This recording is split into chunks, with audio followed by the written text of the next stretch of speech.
Hi students, welcome to our academy. Sir, நான் பார்க்க போற டாபிக் யூனிட் 8ல இருக்கக்கூடிய டாபிக்ல நம்ம வந்து பார்த்தோம்னா அடுத்த வருஷம் நடக்கக்கூடிய குரூப் 4 கான நோக்கத்துல வந்து பார்த்தா அந்த ஃப்ரீ டெஸ்ட் பேட்ச் போயிட்டு இருக்கு. சோ இதல வந்து பார்த்தா டாபிக் பாருங்க, நீதி கட்சி மற்றும் சுயமரியாதை இயக்கம். அந்த டாபிக்ல இருக்கக்கூடிய வினாக்களை பத்தி இந்த கிளாஸ்ல விவாதிப்போம். ஓகேங்களா? முதல் क्वेश्चन பாருங்க சார். முதல் क्वेश्चन, நீதி கட்சி பொறுத்தமட்டில் எந்த கூற்றெல்லாம் சரி அப்படினு கேட்டிருக்காங்க. சரிங்களா?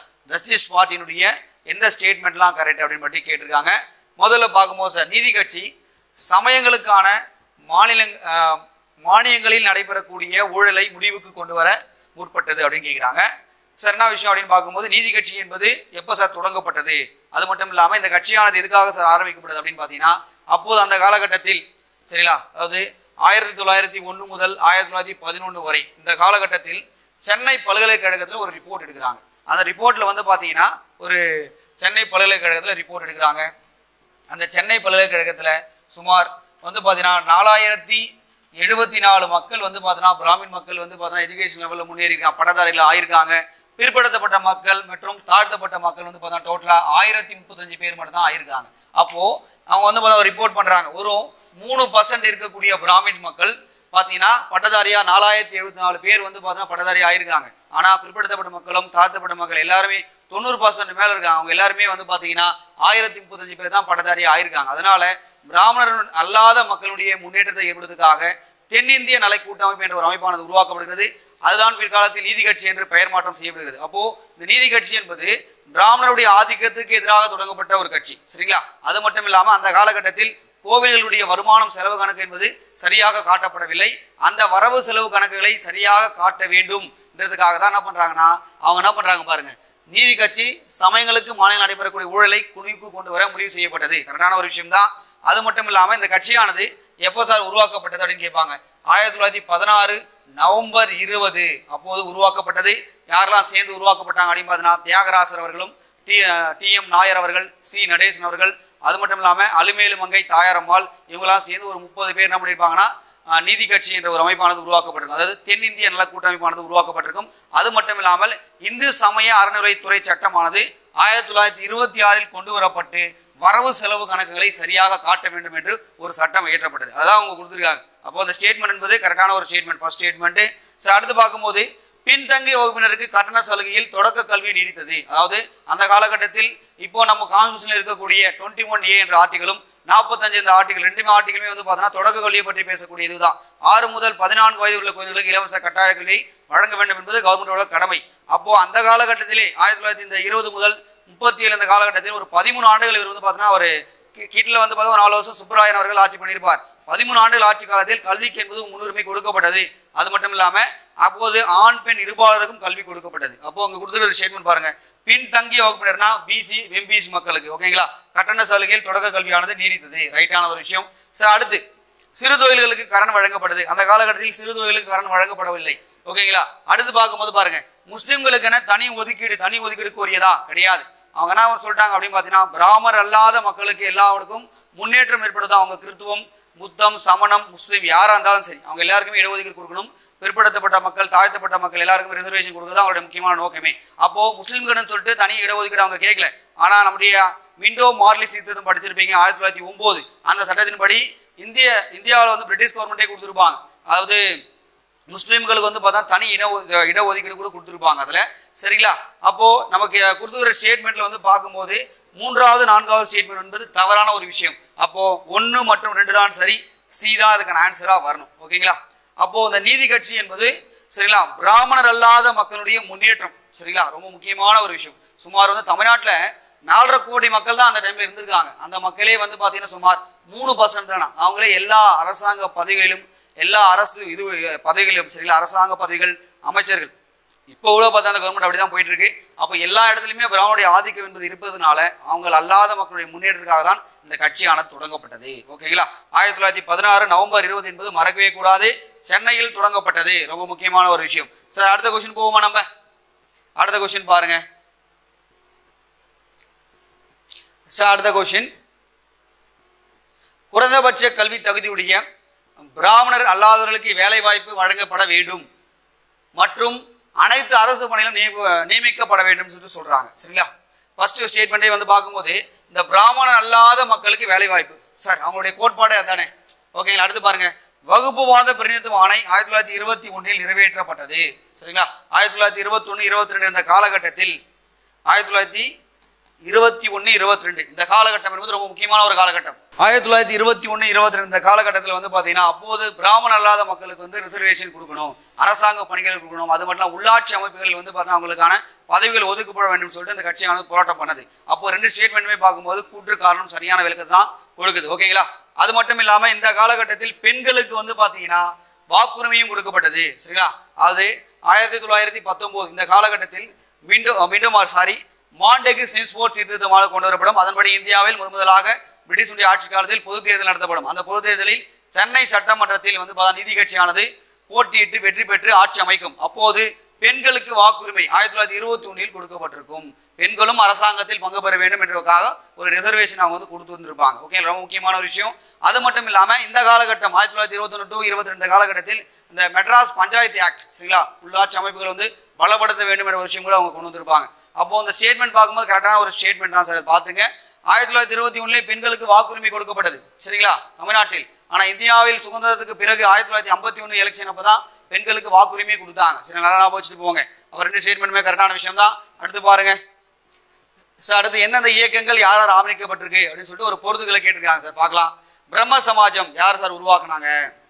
ராஜாராம் மோகன் ராய் அவர்கள் உருவாக்கினார். நவீன இந்தியாவினுடைய விடிவெளின்றி அழைக்கக்கூடிய ராஜாராம் மோகன் ராய் அவர்கள் தான் வந்து இது பண்ணியிருப்பாங்க. இந்த ராஜாராம் மோகன் ராய்க்கு வந்து அந்த ராஜா என்ற பட்டத்தை யார் சார் கொடுத்தாங்க அதோட கொஸ்டின் பண்ணுறதுக்கான வாய்ப்புகள் இருக்கு. 2ஆம் அக்பர் அவர்கள் கொடுத்திருப்பார். ஓகேங்களா. அப்போ முதல் இதுக்கு வந்து பார்த்தா இதுதான். அப்போ அந்த பிரம்ம சமாஜமானது எப்போ சார் உருவாக்கப்பட்டது அப்படின்னு கேட்பாங்க. 1828 ஆகஸ்ட் 20. சரிங்களா, ஆகஸ்ட் 20 உருவாக்கப்பட்டது. இந்த பிரம்ம சமாஜத்தில் வந்து பார்த்தீங்கன்னா இங்கே தமிழ்நாட்டிலும் பரப்புவதற்கு நிறைய பேர் வந்திருப்பாங்க. அந்த கதையில் வந்து பார்த்தீங்கன்னா 1860 பித்தராசு என்பவர் என்ன பண்ணியிருப்பார் அப்படின்னு பார்த்தீங்கன்னா இங்கே வந்து சமயங்களை பரப்பதுக்கான எல்லா வேலை, இந்த பிரம்ம சமாஜ கொள்கைகளை பரப்பதுக்கான எல்லா வேலைகளையும் பார்த்துருப்பாங்க. அடுத்து 1864 கேசவ் சந்திரசென் இவரும் வந்திருப்பார். இருந்தாலும் இங்க பிரம்ம சமாஜ கொள்கைகள் ஏற்படவில்லை. என்ன விஷயம் சொல்றாங்கன்னா உரு வழிபாடு வேணாம்னு சொல்லிட்டாங்க. அப்போ வந்து தமிழ்நாட்டில் இருக்கக்கூடிய மக்கள் வந்து உரு வழிபாடை வந்து ஒரு பெரிய விதமாக எடுத்துட்டு இருக்காங்க. அப்போ இவர் வந்து உரு வழிபாடு இல்லைன்னு சொன்னா ஒத்துப்பாங்களா? அதனால பிரம்ம சமாஜமானது இங்க வந்து பார்த்தீங்கன்னா கோலோச்சி இருக்க முடியவில்லை. ஓகேங்களா. அப்போ இந்த இது வந்து நல்லா ஞாபகம் வச்சுங்க சார். பிரம்ம சமாஜம் 1928 ஆகஸ்ட் 20. அடுத்து SNDP அப்படின்னு என்னப்பா? ஸ்ரீ நாராயண, சரிங்களா, தர்ம பரிபாலன யோகம். சரிங்களா, ஸ்ரீ நாராயண தர்ம பரிபாலன யோகம். இது யார் சார் பண்ணாங்க அப்படின்னு பார்த்தீங்கன்னா ஸ்ரீ நாராயண குரு அவர்கள். நாராயண குரு யாருப்பா அப்படின்னு பார்த்தீங்கன்னா இவர் கேரள மாநிலத்தை சேர்ந்தவர், காலடியில் பிறந்தவர். சரிங்களா, கேரள மாநிலம் காலடியில் பிறந்தவர். இவர் வந்து பார்த்தீங்கன்னா ஈழவர் குடும்பம் அப்படின்னு சொல்லுவாங்க. அந்த ஈழவர் சமூகம், அதாவது கேரளத்தில் திருவனந்தபுரத்தில் இருக்கக்கூடிய, சரி கேரளாவிலும் வச்சுங்க சார், அந்த திருவனந்தபுரத்தில் மாகாணத்தில் இருக்கக்கூடிய இழவர் சமூகம், அதாவது கீழ்ஜாதன் என்று அழைக்கக்கூடிய மக்கள் இவர்கள் வந்து கோவிலுக்குள் செல்ல அனுமதி கிடையாது. எந்த ஒரு சடங்குகளை செய்தும் அந்த அனுமதி கிடைக்காம இருந்தாங்க. அதனால இவர் என்ன பண்ணிருப்பாருன்னா ஸ்ரீ நாராயணகுரு அவர்கள் அருவிபுரம் என்ற ஊர்ல வந்து பாத்தீங்கன்னா ஒரு கோவிலை கட்டி அந்த கோவிலுக்குள் வந்து பார்த்தா தீண்டத்தகாத மக்கள் என்று அடையப்படக்கூடிய இந்த ஈவர் மக்களை கொண்டு போய் வந்து பார்த்தா அவர்களும் கோவிலுக்குள் செல்ல வேண்டும் என்றுக்காக போராட்டம் பண்ணவர் யாரா ஸ்ரீ நாராயணகுரு அவர்கள். அவர் சொன்ன வசனம் என்பது ரொம்ப முக்கியமான ஒரு வசனம். ஓகேங்களா. இங்க நம்மளுடைய உலகத்தில் வந்து பார்த்தீங்கன்னா ஜாதியும் இல்லை, மதம் இல்லை, கடவுளும் இல்லை என்று சொன்னவர் யாருன்னா ஸ்ரீ நாராயணகுரு அவர்கள். நல்லா ஞாபகம் வச்சுருப்பாங்க. அடுத்து நீதி கட்சி. நீதி கட்சியை உருவாக்கணும் வந்து யாரு பார்த்தீங்கன்னா சி நடேசனார். சரிங்களா, சி நடேசனார், தியாகராச செட்டி சொன்ன, அடுத்து TM நாயர். 3 பேர்ல யாரு கொடுத்தாலும் என்ன பண்ணலாம், நீ நீதி கட்சி வந்து சொல்லலாம். அப்ப அதை எடுத்து பாருங்க. சுயமரியாதை இயக்கம். சுயமரியாதை இயக்கத்தை உருவாக்கியவர் யாருன்னா EV ராமசாமி அவர்கள். சரிங்களா, EV ராமசாமி அவர்கள் பெரியார். இவர் காங்கிரஸை விட்டு வெளிவந்தது 1925 வெளிவந்திருப்பார். வெளிவந்தது பிறகு சுயமரியாதை இயக்கம் என்ற ஒரு இயக்கத்தை ஆரம்பித்திருப்பார். ரொம்ப முக்கியமான ஒரு விஷயம். சரிங்களா. அப்போ இந்த மேட்ச் ஃபாலோயிங் நம்ம பண்ணும்போது பாருங்க என்னென்ன வருது பாருங்க. ஃபர்ஸ்ட் வந்து பார்த்தீங்கன்னா 4-3-1-4-3-1-2. சரிங்களா, ஆன்சர் வந்து B. ஓகேங்களா சார். இந்த மாதிரி வந்து விஷயங்கள்லாம் கேட்கறதுக்கான நிறைய வாய்ப்புகள் இருக்கு. ஓகேங்களா சார். அடுத்த ஸ்டேட்மெண்ட், அடுத்த கொஸ்டின் போவோம் பாருங்க சார். அடுத்த கொஸ்டின் மேட்ச் த ஃபாலோயிங். சரிங்களா, திருப்பியும் மேட்ச் த ஃபாலோயிங் தான் கொடுத்துருக்காங்க. பார்ப்போம் சார். நீதி கட்சி சார் போன டைம்ல நலேசன் கொடுத்துருக்காங்க. இதில் பார்க்கும்போது என்ன கொடுத்துருக்காங்க, TM நாயர் அவர்கள் கொடுத்துருக்காங்க. இதை வந்து பார்த்தோன்னா ஃபர்ஸ்ட். ஓகேங்களா. அடுத்து பாருங்க சுயமரியாதை இயக்கம், மீண்டும் பெரியார் அவர்கள். சார் அடுத்து பாருங்க சத்திய சோதக் இயக்கம், சத்திய சோதக் சமாஜம். ரெண்டுத்துல நம்மளுக்கு குழப்பங்கள் வரும் சார் கண்டிப்பா. என்ன சார் விஷயம்? நம்ம சத்திய சோதக் சமாஜம் படிச்சிருப்போம். இந்த சமாஜமானது 1873 உருவாக்கப்பட்டது. சரிங்களா? அது வந்து ஜோதிராவ் பூலே அவர்களால் தான் உருவாக்கப்பட்டது. அப்போ இதுதான் 4ஆ வரணும். இயக்கம் வந்து பாத்தீங்கன்னா சத்ரபதி ஷாகு. சரிங்களா? ஷாகு மகாராஜ். இது வந்து பாத்தீங்கன்னா 3ஆவதா வரணும். என்ன சார் நடந்திருக்கும் அப்படின்னு பாத்தீங்கன்னா, இவர் வந்து இந்த நம்முடைய ஜோதிராவ் பூலே அவர்கள், இவர் வந்து பாத்தீங்கன்னா அங்க இருக்கக்கூடிய, அதாவது மகாராஷ்டிராவில் பூனாவில் பிறந்த ஒரு மனிதர். இவரும் தாழ்த்தப்பட்ட ஒரு வகுப்பில் பிறந்த மக்கள் தான். சரியா? அது மட்டும் இல்லாம இவர் எந்த இதுல சேர்ந்த இந்த வம்சத்தை வந்து சேர்ந்தவர் அல்ல, எந்த பிரிவை சேர்ந்தவர் சொல்லுவாங்க. இவர் மாலி என்ற ஒரு தாழ்த்தப்பட்ட ஒரு இது. சரிங்களா? அந்த வகுப்பை இருந்த பிரிவிலிருந்து பிறந்திருக்காரு. அந்த மக்களுக்காக நிறைய பாடுபட்டிருக்காங்க. இவங்களுடைய குடும்ப தொழில் என்பது பூ தொடுக்கும் தொழில் தான். அதாவது பூ தொடுக்கும் தொழில் தான் இவருடைய தொழிலாகவே இருக்கிறது. அப்போ வந்து பாத்தீங்கன்னா இவர் என்ன பண்றாரு? சத்திய சோதக் சமாஜம், சரிங்களா, உண்மை தேடுவோர் சங்கம் என்ற அமைப்பை 1873 உருவாக்குறார். இது பூனாவில் உருவாக்குறார். சரிங்களா? அதன் பிறகு அவர் இறந்த பிறகு, அதாவது இவர் எப்போது இறந்து போய்விடார் அப்படின்னு பார்த்தீங்கன்னா, ஜோதிராவ் பூலே அவர்கள் 1890 இந்த காலகட்டத்தில் இறந்து போயிடுவார். அவர் இறந்த பிறகு அந்த இயக்கத்தை வந்து பார்த்தீங்கன்னா ஒரு வெற்றிகரமாக நடத்தக்கூடிய ஒரு வந்து பொறுப்பானது யார்கிட்ட இருந்தது அப்படின்னு பார்த்தீங்கன்னா, இந்த சத்ரபதி ஷாகு மகாராஜா கிட்ட தான் இருந்து. இவர் வந்து கோலாப்பூர்ல வந்து பார்த்தீங்கன்னா மகாராஜாவா இருப்பார். கோலாப்பூர். சரிங்களா? அப்போ நீங்க வந்து ஆப்ஷனை வந்து தெளிவா சூஸ் பண்ணும். முதல் வந்து நீதி கட்சி டி.எம். நாயர், சுயமரியாதை இயக்கம் ராமசாமி. சத்திய சோதக் இயக்கம் என்றால் சத்ரபதி ஷாகு மகாராஜ் இயக்கம். சரிங்களா? அதுவே சமாஜ் என்றால் ஜோதிராவ் பூலே அவர்கள். சரிங்களா? ஆப்ஷன் வந்து பார்க்கும்போது என்ன வந்து பாருங்க 4321. சார் அடுத்த கொஸ்டின் பார்க்கும்போது சார் கால வரிசையை பற்றி கேட்குறாங்க சார். ரொம்ப முக்கியமான ஒரு விஷயம். அதுவும் பெரியாரை பற்றி கேட்டிருக்காங்க. எல்லா டிஎன்பிஎஸ்சி எக்ஸாம்லையுமே பார்த்தீங்கன்னா பெரியாரும் அண்ணாவும் பற்றி கொஸ்டின்கள் இல்லாமல் கொஸ்டின் பேப்பர்ல இருக்க போறது இல்லை. ஓகேங்களா? அப்போ இங்க பார்க்கலாம் காலை வரிசைப்படுதுன்னு கேட்குறாங்க. பார்க்கலாம். முதல்ல இவே ராமசாமி தலைமையில் நீதி கட்சி திராவிடர் கழகம் என்று பெயர் மாற்றம் செய்யப்பட்டது எப்போப்பா அப்படின்னு கேட்கும்போது, இது வந்து பார்த்தீங்கன்னா 1944 உருவாக்கப்பட்டிருக்கும். சரிங்களா? இது வந்து சேலம் மாநாட்டில், சரிங்களா, அறிஞர் அண்ணா அவர்கள் வந்து பார்த்தீங்கன்னா அப்போது பொதுச் செயலாக இருப்பார். சரிங்களா? அதாவது நீதி கட்சியினுடைய இதுவா அது திராவிட கழகம் என்று பெயர் மாற்றம் பண்ணியிருப்பாங்க 1944. சரிங்களா? அப்போ அந்த திராவிட கழகத்தினுடைய தலைவராக பெரியார் அவர்கள் இருப்பார். அந்த கழகத்தினுடைய பொதுச் செயலாக அறிஞர் அண்ணா அவர்கள் இருப்பார். நல்லா ஞாபகம் வச்சுங்க. அடுத்து பாருங்க, இவே ராமசாமி சிறையில் இருந்து கொண்டு நீதி கட்சியின் தலைவராக தேர்ந்தெடுக்கப்பட்டது எப்போதுன்னு கேட்கிறாங்க. சார் இது வந்து பார்த்தீங்கன்னா அந்த காலகட்டத்தில், அதாவது 1938 இந்த நவம்பர் 13 இந்த காலகட்டம் என்பது இவர் வந்து சிறையில் இருப்பார். இவர் வந்து பார்த்தீங்கன்னா இந்திய எதிர்ப்பு போராட்டத்தின் காரணமாக சிறையில் இருப்பார். அந்த சிறையில் வந்து இருக்கும்போது என்ன பண்ணுவாங்கன்னா, இவரை நீதி கட்சியுடைய தலைவராக ஒரு தேர்வு செஞ்சுட்டு இருப்பாங்க 1938. ஏன் சார் எங்க நவம்பர் 13 நான் சொன்னேன் அப்படின்னு பார்த்தீங்கன்னா, இவர் இவே ராமசாமி அவர்களுக்கு பெரியார் என்ற பட்டமானது கொடுக்கப்பட்டது நவம்பர் 13ஆம் தேதி தான் கொடுத்தாங்க. அதுவும் மறைமலை அடைகளினுடைய மகளாக இருக்கக்கூடிய நீலாம்பிகை அம்மையாரும், அது மட்டும் இல்லாம வீர தமிழ் என்று அன்னை என்று அழைக்கப்படக்கூடிய தர்மம்மாள் அவர்களும் சேர்ந்து என்ன பண்ணிருப்பாங்க, பெரியார் என்ற பட்டத்தை கொடுத்திருப்பாங்க.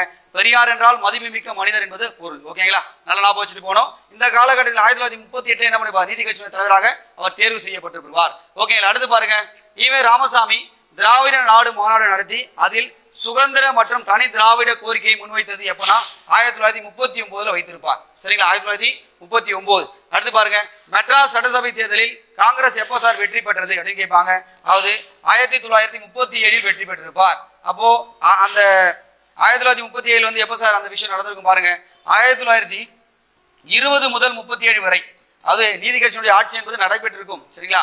அதுக்கடுத்து பிறகு நடந்த தேர்தலில் என்ன பண்ணிருப்பாங்கன்னா, ராஜாஜி தலைமையில் காங்கிரஸ் கட்சியானது ஆட்சி குறித்து 39 வந்து 2ஆம் உலக போரில் நம்மளை கேட்காம வந்து இந்தியர்களை வந்து பார்த்தீங்கன்னா லிலிதோ பிரபு வந்து 2ஆம் உலக போர் ஈடுபடுவதன் காரணமாக அந்த காங்கிரஸினுடைய அமைச்சரையானது பதவியில் இருக்கும். ஓகேங்களா? இதை வச்சு நம்ம ஆர்டர் பண்ணும்போது பார்க்கும்போது ரிவேர்ஸ்ல வருது சார். பார்க்கலாம் என்ன விஷயங்கள் வருது பாருங்க. முதல்ல 4-4-2-3-1 வரணும். ஓகேங்களா?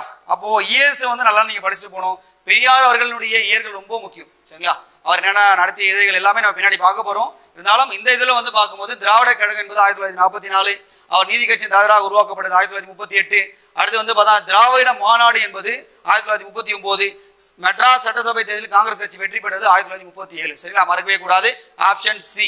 அடுத்த கொஸ்டின் பாருங்க. அடுத்து, கீழ்கண்டவற்றில் எது உண்மையான கூற்று அல்ல அப்படின்னு கேட்கிறாங்க. சரிங்களா? எது சார் உண்மையான கூற்று அல்லன்னு பார்க்கும்போது பார்க்கலாம். சட்டப்பேரவையில் நீதி கட்சி 98 முதலுக்கு வந்து பார்த்தீங்கன்னா 63 இடங்களை வந்து வெற்றி பெற்றது. கரெக்டான ஒரு விஷயம். சரிங்களா? சட்டமன்றத்தில் 98ல் 63 இடங்களை வெற்றி பெற்றிருக்காங்க. அதுக்கடுத்து சென்னை மாகாணத்தினுடைய முதலமைச்சர் யாருன்னா ஏ சுப்பராயலு அவர்கள் முதலமைச்சராக இருக்கிறார். இவர்கள் 1920 முதல் 21 பிறகு உடல்நிலை வந்து பார்த்தீங்கன்னா சரியில்லாத காரணம் இறந்து போயிடுவார். பிறகு வந்து பார்த்தீங்கன்னா யாரை சார் தேர்ந்தெடுப்பார், பனகல் ராசா அவர்களை தேர்ந்து செய்வார்கள். சரிங்களா? அடுத்து பார்க்கலாம். இது 1919ஆம் ஆண்டு சட்டத்தின் அடிப்படையில் தேர்தல் நடத்தப்பட்டது. ஏன்னா மாண்டேகு சென்ஸ்போர்ட் தீர்த்தத்தின்படிதான் இங்க தேர்தல் நடத்தப்பட்டது. அதுவும் இரட்டை ஆட்சி முறையின்படிதான் நடத்தப்பட்டது. ரொம்ப முக்கியமான ஒரு விஷயம். அடுத்து பாருங்க, 1920ஆம் ஆண்டு தேர்தலில் நீதி கட்சி காங்கிரஸ் கட்சியை முழுமையாக தோற்கடித்ததா அப்படின்னு கேட்டிருக்காங்க. இதுதான் தவறான விஷயம். என்ன சார் விஷயம் அப்படின்னு பாத்தீங்கன்னா, காங்கிரஸ் கட்சி என்பது இந்த எலெக்ஷன்லேயே போட்டி போட்டிருக்க மாட்டாங்க. ஏன்னா காங்கிரஸ் கட்சி என்பது இந்தியாவில் ஒரு மிகப்பெரிய கட்சி. அதுவும் பார்த்தீங்கன்னா காந்தியர்கள்லாம் இருக்காங்க அந்த கட்சியில. அந்த டைம்ல என்ன விஷயம் அப்படின்னு பார்த்தீங்கன்னா, ஒத்தியாமை இயக்கம் என்ற ஒரு இயக்கம் நடத்தப்பட்ட போது அந்த ஒத்தியாமை இயக்கத்தில் இந்த காந்தியுடைய கொள்கை என்பது என்னது, சட்டமன்றத்துக்கு யாரும் போகக்கூடாது, சட்டமன்ற புறக்கணிப்பை ஏற்றுக்கொள்ள வேண்டும் என்று சொல்லியிருப்பார். அதன் காரணமாக தான் காங்கிரஸ் கட்சியானது தேர்தலில் போட்டி போட்டிருக்காரு. அப்போ இவங்க அண்ணன் போஸ்டர் தான் போட்டி போட்டு தேர்ந்தெடுத்திருக்காங்க. ஓகேங்களா? அப்போ நீதி கட்சியுடைய ஆட்சி என்பது காங்கிரஸ் கட்சியுடைய ஆட்சியை வந்து முழுமையாக தோற்கடித்தது என்பது தவறான ஒரு ஸ்டேட்மெண்ட். ஓகேங்களா? அப்போ டி என்றுதான் அதுக்கு ஆன்சர். அடுத்த கொஸ்டின் பாருங்க சார். அடுத்த கொஸ்டின் சார், அடுத்த ஸ்டேட்மெண்டே கொடுத்திருக்காங்க, பார்க்கலாம். பிராமணர் அல்லாதோர் ஆங்கிலேய இந்திய ஆட்சியில் அரசு துறையில் வேலைக்கு அமர்த்தப்பட்டன. பிராமணர் அல்லாதவர்கள் கரெக்டான ஒரு விஷயம். 1924ஆம் ஆண்டு வகுப்பாறு பிரிவு அரசாணை நிறைவேற்றப்பட்டதே காரணம். சரிங்களா? சரி, இது அதே விஷயம் தான் திருப்பி கொடுத்துருக்காங்க. அது மட்டும் இல்லாம சார், இதுல நம்ம பேச வேண்டிய விஷயங்கள் அதே கொஸ்டின் தான். அது கொஞ்சம் இதுவாக கேட்டிருக்காங்க. முதல்ல பார்க்கும்போது இங்க பாருங்க சார், 1926 இந்த காலகட்டத்தில் சரிங்களா கோட்டா சிஸ்டம் அப்படின்னு சொல்லுவாங்க. இந்த கோட்டா முறை என்பது ரொம்ப முக்கியமான ஒரு முறை. அதுவும் வந்து பார்த்தோன்னா முத்தையா அவர்கள் வந்து பார்த்தோன்னா இந்த விஷயத்தை பண்ணியிருப்பார். அப்போ வந்து பார்த்தோன்னா யாருடைய அமைச்சரவை நடந்திருக்கும் அப்படின்னு பார்த்தோன்னா சுப்பராயனுடைய அமைச்சரவை நடந்திருக்கும். சுப்பராயன் அவர்கள் நீதி கட்சியினுடைய நேலாட்சி என்று வர்ணிக்கப்படுகிறது வந்து பார்த்தா சுய ராஜ்ய கட்சியுடைய ஆதரவுடன் ஆட்சி பிடிச்சிருப்பார். இந்த சுப்பராயன் அவர்கள் என்ன சார் பண்ணியிருப்பார் அப்படின்னா, அவருடைய அமைச்சரை முத்தையா இருந்திருப்பார். இவர் தான் வந்து பார்த்தோன்னா கோட்டா முறையை உருவாக்கி முஸ்லீம்கள், பிற்படுத்தப்பட்ட மக்கள், தாழ்த்தப்பட்ட மக்கள், கிறிஸ்துவர்கள் எல்லாமே ரிசர்வேஷன் கொடுத்திருப்பார். அதனால வந்து பெரியார் அவர்கள் என்ன பண்ணிருப்பார், அவருடைய குடியரசு என்ற பத்திரிகையில் என்ன பண்ணிருப்பார், அவரை பற்றி பெருமையா எழுதியிருப்பார். அப்போ தமிழ்நாட்டினுடைய வகுப்பு வாரி பிரதிநிதித்துவத்தினுடைய தந்தை என்று அழைக்கப்படுகிற யாரா எஸ் முத்தையா அவர்கள் தான். அப்போ 1926 மறக்கக்கூடாது. ஆனால் 1921 இதுக்கான அரசாணையானது ரிலீஸ் செய்யப்பட்டது. ரொம்ப முக்கியமான ஒரு ஸ்டேட்மெண்ட். ஓகேங்களா? சரி, ஓகே சார். இது வந்து கூற்று காரணம் சரியான விளக்கம் சார். ஏற்கனவே பார்த்த விஷயம் தான். சி தான் அதுக்கான ஆன்சர். ஓகேங்களா? அடுத்த கொஸ்டின் பாருங்க சார். அடுத்து, கீழ்காணும் நாளேடுகளில் நீதி கட்சியுடன் தொடர்புடைய நாளேடுகள் இதெல்லாம் அப்படின்னு கேட்கிறாங்க. சரிங்களா? நீதி கட்சியானது ஆரம்பிக்கப்பட்டது எப்போ? 1916 நவம்பர் 20 ஆரம்பிச்சாங்க. திருப்பி சொல்றதுக்கான காரணம் அதனுடைய டேட்டு கூட எக்ஸாம்பிள் கேட்கறது நிறைய வாய்ப்புகள் இருக்கு. சரியா? இதுல 3 பத்திரிகைகள் ஆரம்பிக்கப்பட்டது. முதல்ல திராவிடன் என்ற பத்திரிகை. இந்த திராவிடன் என்ற பத்திரிகை என்பது தமிழில் ஆரம்பிக்கப்பட்டது. சரிங்களா? ஆந்திர பிரகாசிகா என்பது எங்க சார் ஆரம்பிக்கப்பட்டதுன்னா தெலுங்கு மொழி. ஏன்னா தெலுங்கு பேசுற மக்கள் அந்த காலகட்டத்தில் இருந்தாங்கல்ல. சென்னை மாகாணம் என்பது அப்போது வந்து இப்ப இருக்கக்கூடிய மைசூர், கர்நாடகா, அதாவது கர்நாடகா தான் மைசூர் சொல்லுவாங்க, அந்த பகுதிகள், ஆந்திர பிரதேசனுடைய பகுதிகள், ஒடிஷாவினுடைய தெற்கு வந்து பார்த்தோன்னா இருக்கக்கூடிய வடப்பகுதிகள், தெற்பகுதியில் வந்து ஒரு சில பகுதிகள் எல்லாமே இதில் இருந்தது. ஓகேங்களா? கேரளா மக்கள் எல்லாமே இருந்தாங்க. அப்போ எல்லா மக்களுக்கும் அதனுடைய கொள்கையான சேர வேண்டும்ன்றதுக்காக தான் உருவாக்கப்பட்டது. அடுத்து பாருங்க, ஜஸ்டிஸ் என்பது ஆங்கிலம். சரிங்களா? அப்போ 3 பத்திரிகைகள் தான் இதை வந்து சொல்லணும். அப்போ என்னென்ன பத்திரிகைகள் வந்து பாருங்க, 1, 2, 3. ஆன்சர் வந்து பார்த்தா சிஆர் தான் நம்ம சொல்லணும். சார் இங்க பார்க்கலாம், இந்த புரட்சி என்ற பத்திரிகை யாருதுப்பா? புரட்சி அப்படின்னு பார்த்தீங்கன்னா எந்த பார்த்தீங்கன்னா இந்த புரட்சி என்பது 1933 உருவாக்கப்பட்டிருக்கும். சரிங்களா? 33. இது வந்து பார்த்தீங்கன்னா பெரியாருடைய இது. சரிங்களா? பெரியார் புரட்சி என்ற ஒரு இது 1933 ஆரம்பிச்சோம். இங்க ரிவோல்ட்னு கொடுத்துருக்காங்க சார்.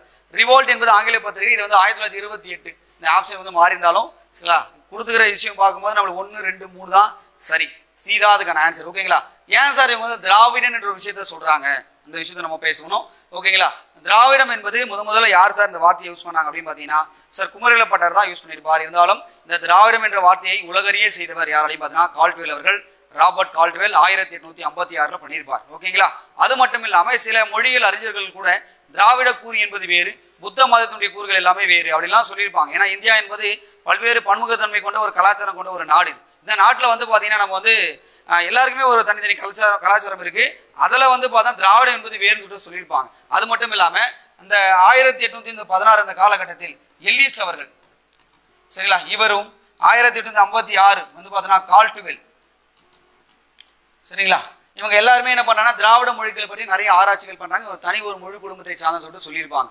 ஓகேங்களா? இந்த விஷயம்லாம் கேட்கறதுக்கான நிறைய வாய்ப்புகள் இருக்கு சார். நல்லா படிச்சுட்டு போகணும். அப்போ இதனுடைய நீதி கட்சியினுடைய 3 பத்திரிகை என்பது திராவிடன், ஆந்திர பிரகாசிகா, ஜஸ்டிஸ். ஓகேங்களா? புரட்சி என்பது ரிவோல்ட் என்பதும் பெரியாருடைய பத்திரிகைகள். ஓகேங்களா? அடுத்த கொஸ்டின் பாருங்க சார். அடுத்த கொஸ்டின் சார், திருப்பி நீதி கட்சியை பத்தி ஒரு ஸ்டேட்மெண்ட்டை கேட்டிருக்காங்க, பார்க்கலாம்.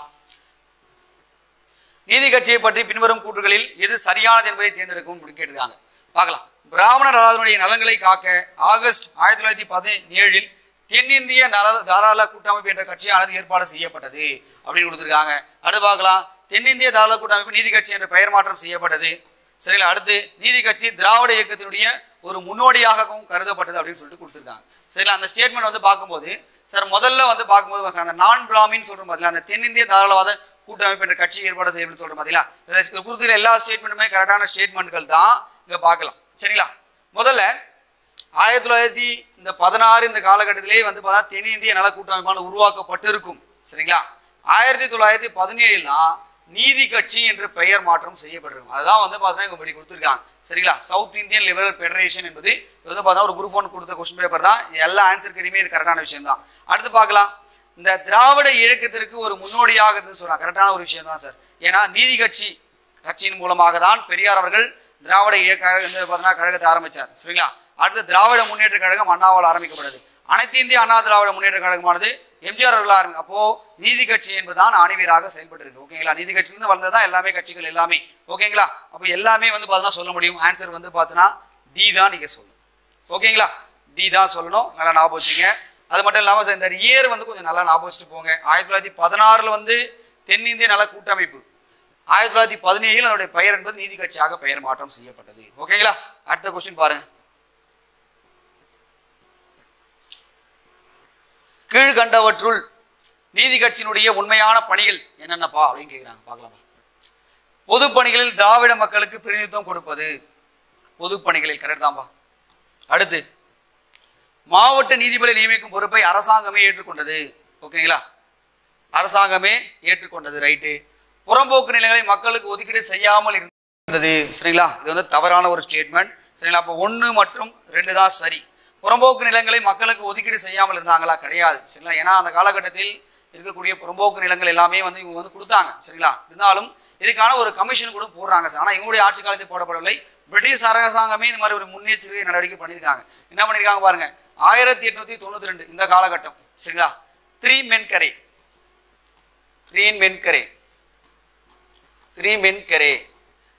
மென்கரை என்ற செங்கல்பட்டுடைய ஆட்சியாளர்கள் என்ன பண்றாரு அப்படி பாருங்க, இங்க இருக்கக்கூடிய தாழ்த்தப்பட்ட மக்கள், அதாவது பஞ்சமர் அப்படின்னு சொல்லக்கூடிய தாழ்த்தப்பட்ட மக்களுக்கு 12 லட்சம் ஏக்கரை ஒதுக்கி இருக்காங்க. சரிங்களா?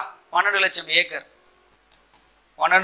ஏக்கர் வந்து பார்த்தோன்னா பஞ்சமர் மக்களுக்காக ஒதுக்கிருக்காங்க. அது மட்டும் இல்லாமல் அவங்களுக்கு பஞ்சமருக்காக பள்ளிகளும் தொடங்கப்பட்டது. ஓகேங்களா? இதுக்கான அரசாணை என்பது 1892 128 சரிங்களா? இந்த அரசாணை வந்து அந்த நம்பர் சொல்லுவாங்க, நம்பர் 128 ஞாபகம் வச்சுட்டு போனோம். அப்போ செங்கல்பட்டுடைய ஆட்சியாளர் யார் அப்படின்னு பார்த்தீங்கன்னா திரிமென்கரே. அப்போ நிலங்களும் கொடுக்கப்பட்டதான நிலங்கள் கொடுக்கப்படலன்னு சொல்றாங்க. இந்த பஞ்சமை நிலங்களுக்காக வந்து நிறைய வந்து அந்த மீட்பு குழுக்காக அந்த பஞ்சமை நிலங்கள் நிறைய பறி போயிட்டு கூட சொல்லிட்டு இருக்காங்க. அதுக்காக மீட்புக்காக சில கமிஷன்களும் போடப்பட்டுள்ளது. ஓகேங்களா? சரி, அப்போ முதல்ல 1 இந்த ஸ்டேட்மெண்ட் வந்து பார்க்கும்போது 1 மற்றும் 2 மட்டும் தான் சார் சரி. ஞாபகம் வச்சுங்க சார். அடுத்த கொஸ்டின் பாருங்க சார். அடுத்த கொஸ்டின், நீதி கட்சியுடைய முக்கியமான நோக்கம் எது அப்படின்னு கேட்குறாங்க. என்னப்பா அது நீதி கட்சியோட நோக்கம்னா பிராமண இல்லாத மக்களுடைய வந்து பார்த்தீங்கன்னா வாழ்வாதாரத்தை மேம்படுத்துவது தான். பார்க்கும்போது முஸ்லீம் லீக்கிற்கு எதிராக செயல்படுதா? தவறு. சரிங்களா? நோக்கமே கிடையாது அது. அடுத்து பாருங்க, அரசு பணியில் பிராமண அல்லாதவர்களை பங்கேற்க செய்தல். கரெக்டா? பங்கேற்க செய்தல். ஜமீன்தாருடைய சர்வாதிகாரத்திலிருந்து விவசாயிகளை காப்பாடுதலா அப்படின்னு கொடுத்துறாங்க. கிடையாது. பிராமணர் அல்லாத மக்களுடைய முன்னேற்றம் தான். பொது பிரச்சனை பற்றி விவாதிப்பது இதெல்லாம் கிடையாது. ஒன்னா சொல்லலாம் 3% இருக்கக்கூடிய பிராமணர்கள் வந்து எல்லா அரசாங்க பணிகள் எல்லா அலுவலகத்திலையும் அவங்க தான் இருக்காங்க. அப்போ அந்த மக்களை வந்து என்ன பண்ணணும், இது பண்ணிட்டு பிற்படுத்தப்பட்ட மக்கள், தாழ்த்தப்பட்ட மக்கள், பிராமணர் இல்லாத மக்களும் முன்னேற்றம் தான் அவருடைய நோக்கமே, முதன்மையான நோக்கம். இருந்தாலும் இந்த கட்சியானது ஜமீன்தார்களுக்கு ஆதரவு கொடுத்தது ஒரு காலகட்டத்தில், அதாவது குப்ளி அரசாங்கத்துடைய ஆட்சி காலத்தில் ஜமீன்தார்களுக்கு கொடுத்த ஆதரவு. ஏன்னா இந்த கட்சியானது உருவாக்கப்பட்டது பிராமணர் இல்லாத மக்களுடைய முன்னேற்றத்துக்காக தான். கடைசி காலகட்டத்தில் பிராமணர்களும் இது உள்ள வந்திருப்பாங்க. அதனால தான் இந்த கட்சியானது மறைய தொடங்கியிருக்கு. ஓகேங்களா? சரி, ஓகே சார். அடுத்த கொஸ்டின் பாருங்க. பின்வருவனவற்றுள் எந்த அரசியல் கட்சி தமிழகத்தில் ஆரம்ப கல்வியில் இருபாலர் கல்வி முறையை அறிமுகப்படுத்தது? இருபாலர் கல்வி முறை முதலே சொன்ன விஷயம் தான். சரிங்களா? எப்ப சார் உருவாக்குனா நீதி கட்சி தான் உருவாக்கப்பட்டது. சரிங்களா? ஏன்னா அந்த காலகட்டத்தில் சரிங்களா மதிய உணவு திட்டமும் அறிமுகப்படுத்தப்பட்டிருக்கும். 1000 விளக்கில் PT தியாகராசருடைய தலைமையில் செயல்படுத்தப்பட்டது. அது குறிப்பிட்ட இடத்துல மட்டும் தான் பண்ணியிருப்பாங்க. சென்னை 1000 விளக்கில் மதிய உணவு திட்டமானது கொண்டு வரப்பட்டிருக்கும். சரிங்களா? அப்போ கல்விக்கு முன்னுரிமையும் கொடுக்கப்படும். ஆண் பெண் இருபாலருக்கும் கல்வியானது கொடுக்கப்பட்டிருக்கும். சரிங்களா? இங்க பாருங்க. அடுத்து இந்த இயர் வந்து கேட்பாங்க சார். 1916 சரிங்களா? அதாவது 17 தான் மாற்றிருப்பாங்க. திராவிடர் கழகம் என்பது 1944. சார் திராவிட முன்னேற்ற கழகம் 1949 அறிஞர் அண்ணா அவர்களால் ஆரம்பிக்கப்பட்டது. சரிங்களா? 49. அனைத்து இந்திய அண்ணா திராவிட முன்னேற்ற கழகம் எம்ஜிஆர் அவர்களால் 1972 ஆரம்பிக்கப்பட்ட ஒரு கட்சி. சரிங்களா? அந்த இயர்ஸ் எல்லாமே கேட்பாங்க சார், கொஞ்சம் படிச்சுட்டு போங்க. இருபாலர் கல்வி அறிமுகப்படுத்தியதுனா நீதி கட்சி தான். அடுத்து பாருங்க சார், இந்த மேட்ச் ஆஃப் ஃபாலோயிங் கேட்குறாங்க, யாரெல்லாம் என்னென்ன புத்தகங்கள் எழுதியிருக்காங்க அப்படின்னு சொல்லிட்டு கேட்டிருக்காங்க சார். பார்க்கலாம் சார். முதல்ல ஈவே ராமசாமி அவர்கள் என்ன சார்னா குடியரசு சார் 1925 அதை பண்ணியிருப்பார். 1925 அது சுயமரியாதை இயக்கத்தினுடைய அதிகாரப்பூர்வமான செய்தித்தாள் என்று சொல்லப்படுதுன்னா இந்த குடியரசு என்ற பத்திரிகை தான். சரிங்களா? 1925 3. சரிங்களா? அடுத்து 3. அடுத்து வந்து பார்க்கும்போது CN அண்ணாதுரை. சரிங்களா? வேலைக்காரி. CN பேரறிஞர் அண்ணா படம் வேலைக்காரி என்ற படம் கூட நீங்க பார்த்துருப்பீங்கன்னு நினைக்கிறேன். சரி, இந்த படத்துல என்ன சார் சொல்லுவாங்க, எதிரெது சமூகத்தினுடைய ஆதிக்கத்தை பத்தி இதில் சொல்லியிருப்பாங்க. ஓகேங்களா? அப்போ ஸ்டேட்மெண்ட் வந்து பார்க்கும்போது 3-4. சரிங்களா சார்? அடுத்து வந்து மாதவையா என்ன பண்ணியிருப்பார் அப்படின்னு பார்த்தீங்கன்னா பத்மாவதி சரித்திரம் வந்து எழுதியிருப்பார். ஓகேங்களா? 2. அடுத்து வந்து பார்க்கும்போது ராஜம் ஐயர். சரிங்களா? இவர் என்ன பண்ணியிருப்பார் அப்படின்னா கமலாம்பாள் சரித்திரம் எழுதியிருப்பார். அப்போ 3-4-1-2 தான் சார் ஆப்ஷனாக வரணும். ஓகேங்களா? இல்லை ஆப்ஷன்ஸ் இல்லை, பட் இருந்தாலும் 3-4-2-1 தான் அது ஆன்சர். ஓகேங்களா? அடுத்த கொஸ்டின் பாருங்க சார். திருப்பி மேட்ச் ஃபாலோயிங் என்னென்ன பண்ணியிருக்காங்கன்னு மாதிரி கேட்டிருக்காங்க. சரிங்களா? திருவிக்கா அவர்கள் நவசக்தி. சரிங்களா? 4. அடுத்து வந்து ஈவே ராமசாமி ஈவே பெரியார் அவர்கள் குடியரசு. சரிங்களா? 2. அடுத்து வந்து பார்த்தீங்கன்னா 4-3-1-2. சரிங்களா? வி சுப்பிரமணிய ஐயர் தேசிய பள்ளி. சாமி வெங்கடாச்சலம் அவர்கள் சைவ சித்தாந்த பள்ளி. ஆன்சர் வந்து பார்த்தீங்கன்னா டி தான் வரணும் சார். இதில் வந்து வேறு மாதிரி எப்படி சார் நம்மளுக்கு கொஸ்டின் பண்ணுவாங்க அப்படின்னு பார்த்தீங்கன்னா அந்த பத்திரிகைகளை பற்றி நிறைய கேட்குற வாய்ப்பு இருக்குது சார். இங்கே பாருங்கள், குடியரசு பத்திரிகை 1925. சரிங்களா? 1928 பெரியாருடைய ரிவோல்ட் பத்திரிகை. சரிங்களா? ஆங்கில பத்திரிகை. அடுத்து 1933 புரட்சி பத்திரிகை. அடுத்து 1934 சரிங்களா பகுத்தறிவு பத்திரிகை. அடுத்து 1935 விடுதலை. இதெல்லாம் பெரியாரோட பத்திரிகை சார். இதெல்லாம் வந்து எக்ஸாம் பாயிண்ட்ல திருப்பி கேட்டுட்டு இருக்காங்க. நல்லா படிச்சுட்டு போகணும். ஓகேங்களா சார்? அடுத்த கொஸ்டின் பார்க்கலாமா சார்? அடுத்து பாருங்க, திருப்பியும் வந்து பெரியாரை பத்தி ஒரு கொஸ்டின் கேட்டிருக்காங்க சார். ஏன்னா இது டாபிக்கே வந்து நீதி கட்சி மற்றும் இதுதான். சரிங்களா? பின்வருவனவற்றுள் சரியான கூற்றை தேர்ந்தெடு. பெரியார் இந்திய தேசிய காங்கிரஸ் உறுப்பினராக ஒத்தியாமை இயக்கத்தில் கலந்து கொண்டார். பெரியார் அவர்கள் கலந்து கொண்டதே ஒத்தியாமை இயக்கம் தான். என்ன அப்படின்னு பார்க்கும்போது ஆரம்ப காலகட்டம் ரொம்ப முக்கியமான விஷயம். 1917 சரிங்களா 18 19 இந்த காலகட்டத்தில் ஈரோடு நகராட்சி மன்ற தலைவராக இருந்திருப்பார். ஈரோடு முனிசிபாலிட்டிய இதுவாக இருந்திருப்பார். அப்போ அந்த காலகட்டத்தில் வந்து இருக்கும்போது ஒரு பெரிய தலைவராக என்ன பண்ணுவாங்க, காங்கிரஸ் கட்சி தான் பெரிய கட்சி, ஒரு காந்தியினுடைய ஆதரவாக அறியப்பட்டு அந்த கட்சியில் அவர் சேருவார், ஒத்தியாமை இயக்கத்தில் கலந்து கொள்வார். அது மட்டும் இல்லாமல் இந்த காதி இயக்கம் சரிங்களா, காதி இயக்கம், சுதேசி இயக்கம், கள்ளுக்கடை மறியல் வந்து 1921 நடந்திருக்கும். அதுவும் ஈரோட்டில் நடந்திருக்கும். சரிங்களா? அவருடைய தோப்பில் கூட 500 தென்னை மரங்களை வெட்டி வீழ்த்திருப்பாரு. நாகமய கண்ணம்மாள் 2 பேருமே இந்த போராட்டத்தில் கலந்து கொண்டு போராட்டமான வெற்றி பெற்று கூட இருக்கும். சரிங்களா? இருந்தாலும் அந்த காலகட்டத்தில் அவர் முதல்ல காங்கிரஸ் கட்சியில் தான் சேரார். ஏன்னா அந்த கட்சி தான் பெரிய கட்சி, அப்போ வேற எந்த கட்சிகளும் கிடையாது. அப்போ அதில் சேரார் அவர். அப்போ வந்து பார்த்தோன்னா முதல் ஸ்டேட்மெண்ட் என்பது கரெக்டு. தமிழ்நாட்டில் வந்து ஒத்தியாமை இயக்கத்தை தலைமையேற்று நடத்தியவர்கள் யாருன்னு கேட்பாங்க. ராஜாஜி அவர்களும் பெரியார் அவர்கள் தான் நடத்தினாங்க. அப்போ ராஜாஜியும் பெரியார் அவர்கள் ரொம்ப நெருங்கிய ஒரு நண்பர்களாக இருந்தாங்க. இருந்தாலும் கொள்கை கோட்பாடின் காரணமாக பெரியார் அவர்கள் பிரிந்து சென்று சுயமரியாதை என்ற ஒரு இயக்கத்தை அவர் ஆரம்பிச்சார். ஓகேங்களா? அடுத்து பார்க்கலாம். சுயமரியாதை திருமணத்தை நீதி கட்சி அறிமுகப்படுத்தியதா? தவறான ஒரு ஸ்டேட்மெண்ட். ஓகேங்களா? நீதி கட்சி அறிமுகப்படுத்தவில்லை. சுயமரியாதை திருமணம் என்பது சுயமரியாதை இயக்கத்தினுடைய ஒரு சொல்லுவாங்க, ஒரு எய்ம் மாதிரி சொல்லுவாங்க, குறிக்கோள் மாதிரி சொல்லுவாங்க. அதை வந்து நடைமுறைப்படுத்தியவர் CN அண்ணாதுரை அவர்கள் 1967 ஆட்சி காலத்தில் வந்து பில்லை பாஸ் பண்ணி 1968 தான் அதுக்கு அங்கீகாரமே கொடுத்திருப்பார். ஓகேங்களா? இது தவறான விஷயம். அடுத்து பெரியார் படத்தை வழங்குவது யுனெஸ்கோவா? தவறு. பெரியார் படத்தை வழங்குவது யாருன்னா நீலாம்பிகை அம்மையாரும் அடுத்து வீர தமிழனை என்று அழைக்கப்படக்கூடிய தர்மமால் அவர்கள் தான் கொடுத்திருப்பாங்க. இது தவறான விஷயம். யுனெஸ்கோ வந்து பார்த்தீங்கன்னா 1970 ஒரு பட்டம் கொடுத்திருப்பாங்க. தெற்காசியாவினுடைய சார்கடேஸ் அப்படின்னு கூட கொடுத்திருப்பாங்க. ஓகேங்களா? அதுதான் கரெக்ட். தவறான ஒரு விஷயம். அடுத்து பார்க்கலாம். விடுதலை பத்திரிகையை ஆங்கிலத்தில் நடத்தினார். தவறு. ஓகேங்களா? ஸ்டேட்மெண்ட் வந்து பார்க்கும்போது வந்து பார்த்தீங்கன்னா 1 மட்டும் தான் சார் சரி. ஓகேங்களா? ஆங்கில பத்திரிகைலாம் கிடையாது. விடுதலை சரி. ரிவோல்ட் என்பதுதான், ரிவோல்ட் என்ற பத்திரிகை மட்டும் தான் ஆங்கில பத்திரிகை. சரிங்களா? ஸ்டேட்மெண்ட் வந்து பார்க்கும்போது ஏ தான் சார் கரெக்ட். அடுத்த கொஸ்டின் பாருங்க. ஏன் ஈவே ராமசாமி பெரியாரை காங்கிரஸ் கட்சியிலிருந்து விலக்கினார் அப்படின்னு கேட்குறாங்க. சரிங்களா? ராமசாமி ஏன், பெரியார் தான் சார் ஏன் காங்கிரஸ் கட்சியிலிருந்து விலகினார்னு கேட்குறாங்க. காந்தியுடன் முரண்பாடு கிடையாது. காந்தியோட நல்ல ஒரு ஃப்ரெண்டாக தான் இருக்காரு. ராஜகோபாலாச்சாரியுடன் கொண்டிருந்த முரண்பாடு அதுவும் கிடையாது.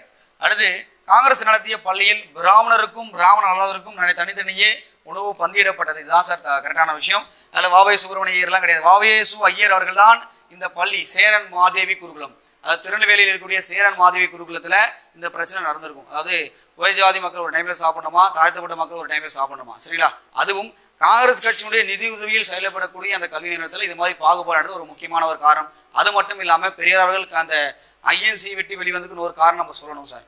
1925 என்ன சார் நடந்திருக்கும் அப்படின்னு பார்த்தீங்கன்னா காஞ்சிபுரம் மாநாடு நடந்திருக்கும். அந்த காஞ்சிபுரம் மாநாட்டில் பெரியார் அவர்கள் ரிசர்வேஷன் கேட்டிருப்பார். எல்லா மக்களுக்கும் ரிசர்வேஷன் கொடுங்கன்னு சொல்லி கேட்கும்போது கட்சி பதவியிலே வந்து பார்த்தீங்கன்னா ரிசர்வேஷன் கொடுக்க முடியல. அதுலேயும் வந்து பிராமணனுடைய ஆதிக்கம் என்பது இருக்கு. அதை கேட்கும்போது அங்கே யாரும் ஒத்துக்கல. அதனால காஞ்சிபுரம் மாநாட்டிலிருந்து பெரியார் அவர்கள் அந்த கட்சியை விட்டு வெளிவந்திருப்பார். ஓகேங்களா? 1925 ஐஎன்சி விட்டு வெளிவந்திருப்பார். அப்போ 2 காரணங்கள் இங்கே சொல்லணும். ஓகேங்களா? ஆன்சர் வந்து பார்த்தீங்கன்னா சி. அடுத்த கொஸ்டின் பாருங்க சார். அடுத்து பெரியாரை பற்றி உண்மையான இதெல்லாம் கேட்கிறாங்க சார், பார்க்கலாம். காதி வாசிராலயத்தை தோற்றுவிக்க காரணமா இருந்தது ஏன்னா அந்த காதி என்ற விஷயம் ரொம்ப முக்கியமானது. ரைட் தான், சரிங்களா? சுயேசி இயக்கம் செயல்பட முக்கியமான காரணம்.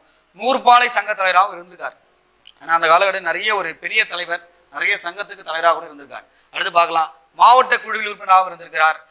ஈரோடு முனிசிபல் கவுன்சில் தலைவராகவும் இருந்திருக்கிறார். ரொம்ப முக்கியமானது. 1917 முதல் 19 வரைக்கும் இருந்திருப்பார்.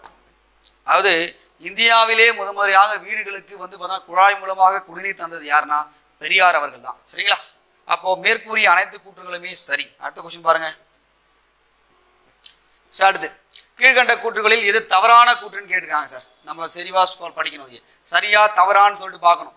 முதல்ல இவி ராமசாமி வைக்கம் வீரர் என்று அறியப்பட்டார். கரெக்ட் தான் சார். இவர் 1924 கேரளாவில் இந்த விஷயம் நடந்திருக்கும். வைக்கம் போராட்டம், வைக்கம் வீரர் என்று அறியப்படக்கூடியவர். இங்க வந்து பார்த்தா ரோசாபோ துரை என்று அறியப்படக்கூடியவர் தான் என்ன பண்ணியிருப்பாரு, இங்க இருந்து கூட்டு போயிருப்பார். மதுரை மக்களால் அழைத்திருப்பாங்க அவரை. அவர் தான் ஜார்ஜ் ஜோசப். அவருடைய பேர் என்னது? George Joseph. George Joseph Madurai மக்களா இவர் தான் வைக்கத்துக்கு கொண்டு போய் அந்த போராட்டமான வெற்றி பெற்றிருக்கும், சரிங்களா? தாழ்த்தப்பட்ட மக்கள் எல்லாம் பண்ணிருப்பாங்க. அந்த கோயில் பிரகாரம் அந்த சுற்று அந்த தெரு அந்த கோவிலை சுற்றியுடைய தெருக்களில் கூட வந்து பார்த்தீங்கன்னா செல்றதுக்கு அனுமதியெல்லாம் கிடையாது. அதை நீங்கி போராட்டமானது வெற்றி பெற்றிருக்கும். இதான் வைக்கம் வீரர் என்று அறியப்பட்டார், சரிங்களா? இதான் வைக்கம் வீரர் என்பது ரைட்டு. அடுத்து தவறான தானே கேட்டிருக்காங்க. குருகுல கல்வி முறையை ஆதரித்தாரா? குருகுல கல்வி முறையை எதிர்த்தவர் இவர். ஏன்னால் குருகுல கல்வி என்பது உங்களுக்கு தெரியும். ஆரம்ப காலகட்டத்தில் ஆசிரியருடைய இல்லத்துக்கு சென்று மாணவர்கள் அவர்களுக்கு தேவையான சேவைகள்லாம் செஞ்சுவிட்டு பார்த்தா ஒரு 4 மணி நேரம் கல்வியாக இருந்தால் மிச்சம் 4 மணி நேரம் வந்து பார்த்தீங்கன்னா அவங்க பெற்றோர்கள் செய்யக்கூடிய அந்த வேலையை செய்யணுமா, ஓகேங்களா? இது வந்து பார்த்தீங்கன்னா ஒரு ஜாதிய பாகுபாடு காரணமாக இருக்கிறதுனால அவர் என்ன பண்ணுவார், குருகுல கல்வி எதிர்த்தவர், சரிங்களா, பெரியார் அவர்கள். அடுத்து பார்க்கலாம். சுயமரியாதை இயக்கத்தை தோற்றுவித்தார். அப்படிதான் சார். சுயமரியாதை இயக்கம் 1925 தோற்றுவிக்கப்பட்டது. அடுத்து சுயமரியாதை திருமணத்திற்கு ஆதரவு தெரிவித்தவர் யாருன்னா இவர் தான். இது வந்து சுயமரியாதை திருமணம் 1968 தான் அதிகாரப்பூர்வமாக அங்கீகரிக்கப்பட்டது, சரிங்களா? அறிஞர் அண்ணாவுடைய ஆட்சி காலத்தில் அங்கீகரிக்கப்பட்டது. அப்போ குருகுல கல்வியை கொண்டு வந்தவர் யாரோட எக்ஸாம்ல கேட்கலாம், சரிங்களா? இவர் வந்து எதிர்த்தவர் ராஜாஜி அவர்கள் கொண்டு வரார். இந்த ராஜாஜி அவர்கள் கொண்டு வந்த காரணத்தின் காரணமாக தான் அங்கே அந்த கட்சிக்குள்ளே இருக்கக்கூடிய காமராஜ் அவர்களும் குருகுல கல்வி எதிர்த்தின் காரணமாக ராஜாஜி அவர்கள் சிஎம் பதவியை துறந்து காமராஜர் அவர்கள் ஆட்சி குறிச்சிருப்பார், ஓகேங்களா? அப்போ குருகுல கல்வியை வந்து ஆதரித்தான் தான் தவறான ஸ்டேட்மெண்ட். அடுத்த கொஸ்டின் பாருங்க.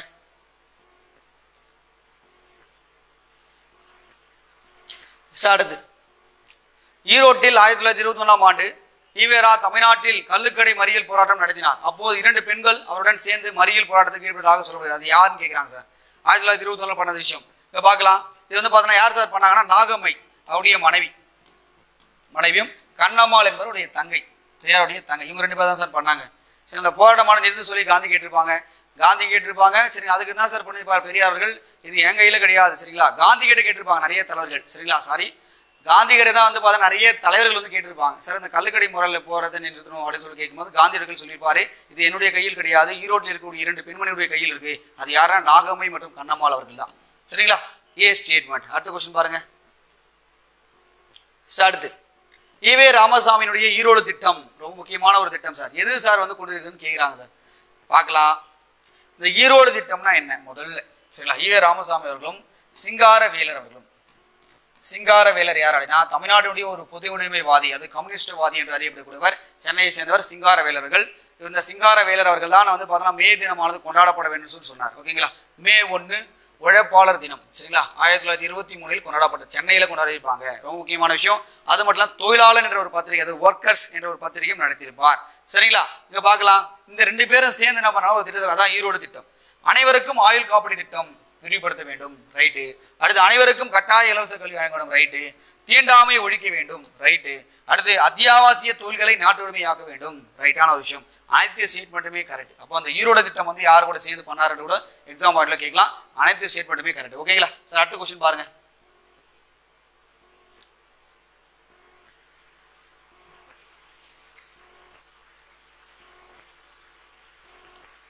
பிராமணர் அல்லாத ஒரு அறிக்கை எப்போது வந்து வெளியிடப்பட்டது கேட்குறாங்க சார். ரொம்ப முக்கியமான ஒரு விஷயம் சார். இது பார்க்கலாம். முதல்ல 1916 நவம்பர் மாதம் 20ஆம் தேதி தான் இந்த நீதி கட்சியானது உருவாக்கப்பட்டது. தென்னிந்திய நல கூட்டமைப்பு, சவுத் இந்தியன் லிபரல் ஃபெடரேஷன் அது உருவாக்கப்பட்டது. இருந்தாலும் அந்த அறிக்கை எப்போ சார் ரிலீஸ் பண்ணாங்கன்னா 1916 டிசம்பர் மாதம் விக்டோரியா அரங்கில் தான் ரிலீஸ் பண்ணுறாங்க. யார் சார் ரிலீஸ் பண்ணுறாங்கன்னா தியாகராஜ செட்டி அவர்கள் தான் ரிலீஸ் பண்ணுறாங்க. தியாகராஜ செட்டி கேபிள் கூட சொல்லுவாங்க. ஓகேங்களா? செட்டி அறிக்கை அப்படின்னு சொல்லுவாங்க. அதான் பிராமணர் அறிக்கை. அப்போ டிசம்பர் மாதம் தான் சார் இது பண்ணாங்க. ரொம்ப முக்கியமான ஒரு விஷயம். ஓகேங்களா? இவரும் அதே தான் சொல்றாரு. ஒரு 4.5 கோடி மக்கள் இருக்கக்கூடிய இந்த பிராமணர்கள் இங்க இருக்கக்கூடிய சரிங்களா தமிழ் அப்போ வந்து பார்த்தோன்னா பிராமணர்ஸ் ஒரு 4.5 சரிங்களா கோடி மக்கள் வாழக்கூடிய இந்த மாகாணத்துல ஒரு 3% இருக்கக்கூடிய இந்த பிராமணர்கள் என்ன பண்ண எல்லா அரசாங்க பதவியிலும் இருக்காங்க. அப்போ நம்ம ஆங்கிலேய ஆட்சியை நம்பி இருந்தாதான் நம்மளுக்கு சமத்துவம் ஏற்படும், அரசாங்க வேலை வாய்ப்பு இடஒதுக்கீடு சொல்லிட்டு தியாகராஜ் அவர்கள் நம்புறார். இதுக்கு நிறைய எதிர்ப்பு வினைகள் வருகிறது. ஏன்னா அந்த காலகட்டம் சுதந்திர போராட்டம், இந்தியாவிலிருந்து பிரிட்டிஷ்காரங்களை வெளியேற்றும் தான் அவங்களுடைய நோக்கம், எல்லாரோட நோக்கமா இருந்தது. ஆனால் நீதி கட்சி நோக்கம் எப்படி இருக்கு பாருங்க. முதல்ல நம்மளுக்கு சமூக முன்னேற்றம் ஏற்பட்டும், சரிங்களா? அவங்களே ஆட்சி பண்ணட்டும், நம்மளுக்கு சமூக முன்னேற்றம் ஏற்படும் தான் அவங்களுடைய நோக்கமா இருந்தது, சரிங்களா? அடுத்து பாருங்க.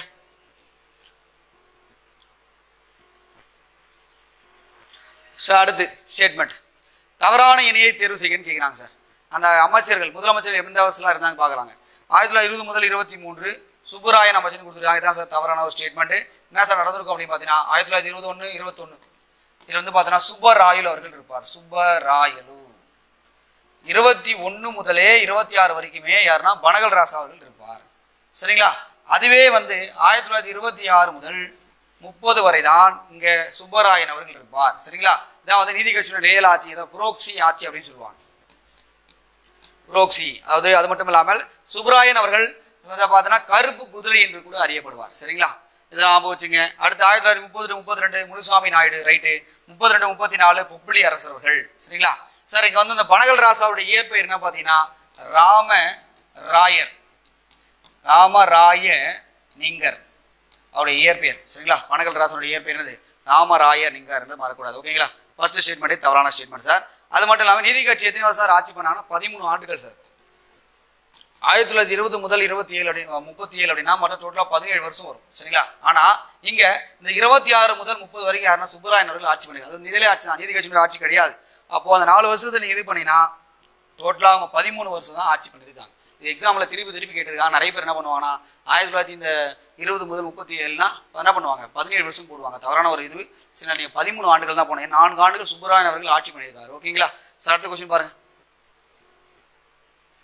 சார். அடுத்து தமிழகத்தில் ராஜாஜினுடைய ஆட்சியின் போது யார் மேற்கொண்ட முயற்சினால் ஜமீன்தாரனுடைய பகுதிகளை சேர்ந்த குத்தகைக்காரனுடைய நிலை குறித்து விசாரணை செய்ய ஒரு விசாரணை குழு அமைக்கப்படுதுன்னா டி பிரகாசம் அவர்களுடைய தலைமையில். டி பிரகாசம் அவர்கள் ஆந்திர கேசரி என்று அறியப்பட்டவர். ஆந்திர மாநிலம் பிரிக்கப்பட்டது முதல் சிஎம்ஆ இருந்த யாரா டி பிரகாசம் அவர்கள் தான். இவர் தான் என்ன பண்ணிப்பார், அந்த ஜமீன்தார்களை வந்து பற்றியான ஒரு குழு விசாரணை கமிஷனை அமைச்சிருப்பார். அது மட்டும் இல்லாமல் இவர் 1946 இந்த காலகட்டத்தில் சரிங்களா ஐஎன்சியுடைய சார்பாக தமிழ்நாட்டினுடைய முதலமைச்சராகவும் தேர்வு செய்யப்பட்டிருப்பார். அது சென்னை மாகாணத்தினுடைய முதலமைச்சராக அவர் தேர்வு செய்யப்பட்டிருப்பார். அப்போ ஆன்சர் பி.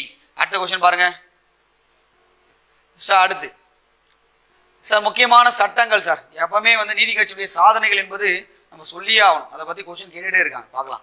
இந்து சமய அறநிலையத்துறை சட்டம் எப்போ சார் உருவாக்கப்பட்டது? 1926 சார், சரிங்களா? வரவு செலவு கணக்கை சரியா நீ காட்டல, அதனால என்ன பண்ண சட்டம் கொண்டு வரப்பட்டது. கரெக்டாக வரவு செலவு கணக்கை இது பண்ணாங்க. ஓகேங்களா?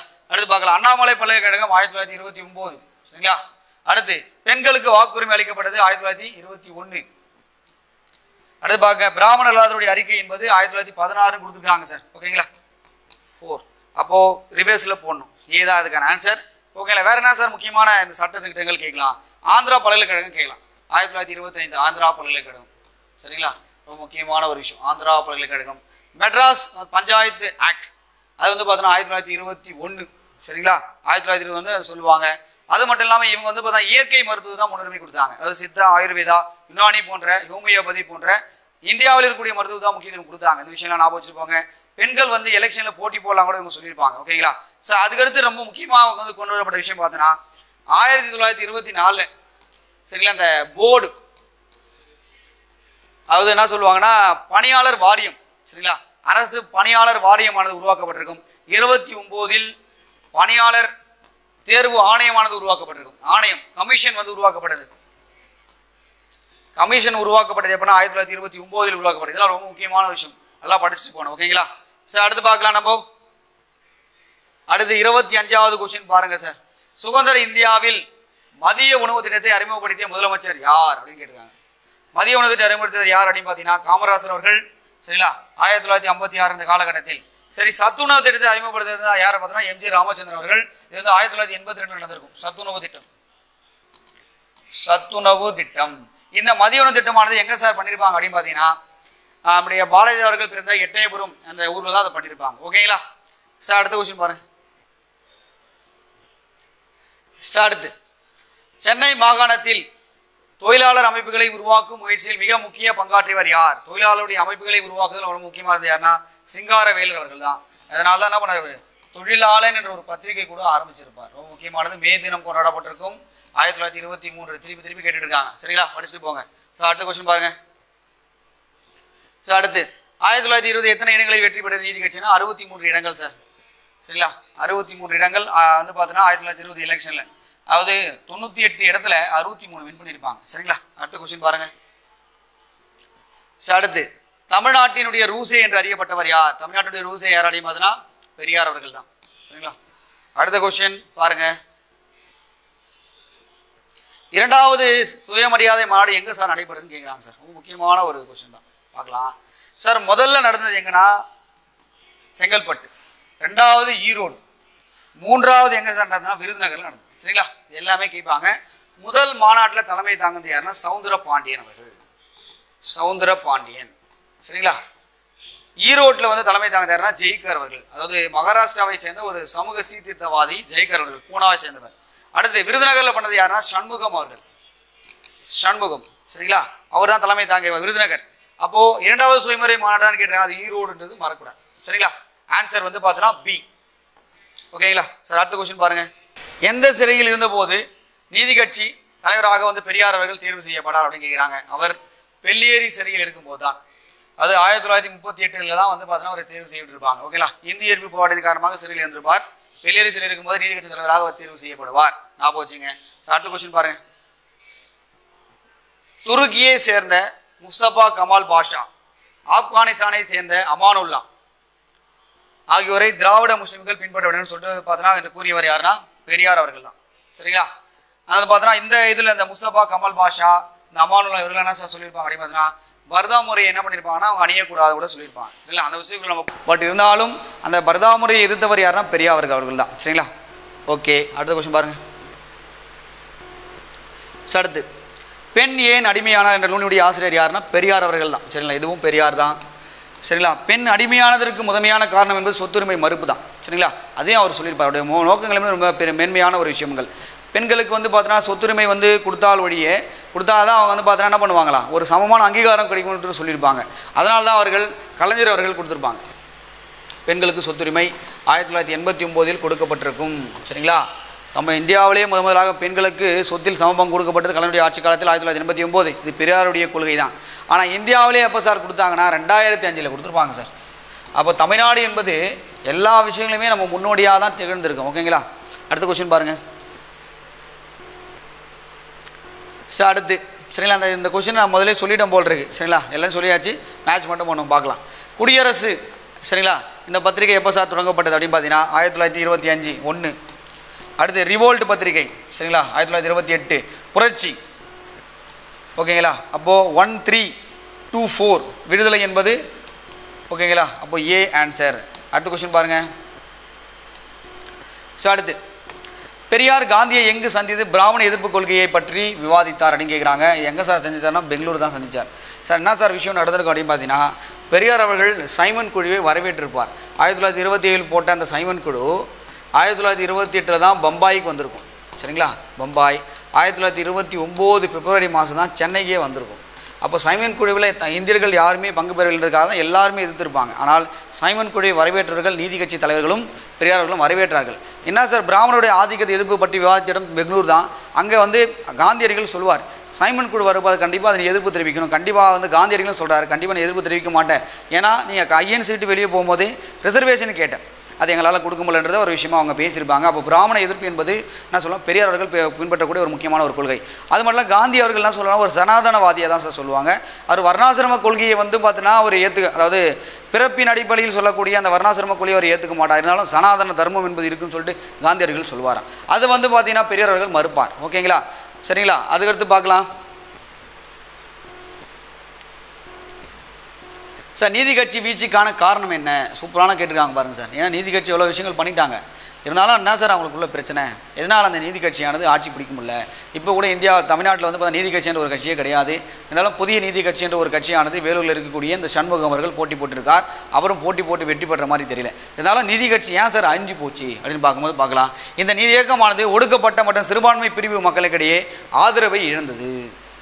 சரிங்களா, ஆதரவை இழந்தது தான். ஏன்னா ஒடுக்கப்பட்ட மக்களுக்காக தான் இந்த கட்சியானது ஆரம்பிக்கப்பட்டது. அது மட்டும் இந்த கட்சியானது ஏன் சார் செயலிழந்து போனதுன்னா அவங்களுடைய ஆதரவு கிடைக்கல.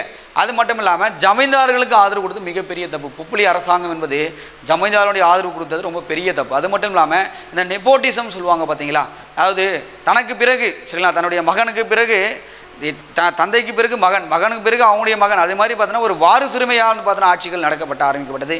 அதை நெப்போட்டிசன் காரணமாக அந்த முனுசாமி நாயுடு, இந்த பொப்புளி அரசர் இவங்களாம் என்ன பண்ணிட்டாங்கன்னா அவங்களுடைய சொந்தக்காரங்களுக்கே என்ன பண்ணாங்கன்னா நிறைய கட்சியில் போஸ்டிங் கொடுத்தாங்க, நிறைய அமைச்சர்களோடு ஆயிட்டாங்க. ஓகேங்களா, அதனால தான் என்ன பண்ணாங்கன்னா அந்த கட்சியை ஒதுக்குறதுக்கான காரணம். எடுத்து பாருங்கள். இரண்டாவதாக பெரியார் தலைமையில் இருந்த சுயமரியாதை இயக்கம் மிகவும் புரட்சிகரமாக சீர்திருத்த இயக்கமாக அது இருந்தது. ஏன்னா பெரியார் தலைமையில் அந்த மாதிரி கொள்கைகள் கோட்பாடுகள் எல்லாமே நிறைய ஒரு ஸ்ட்ராங்காக இருந்தது, அந்த பக்கம் இருந்தாங்க.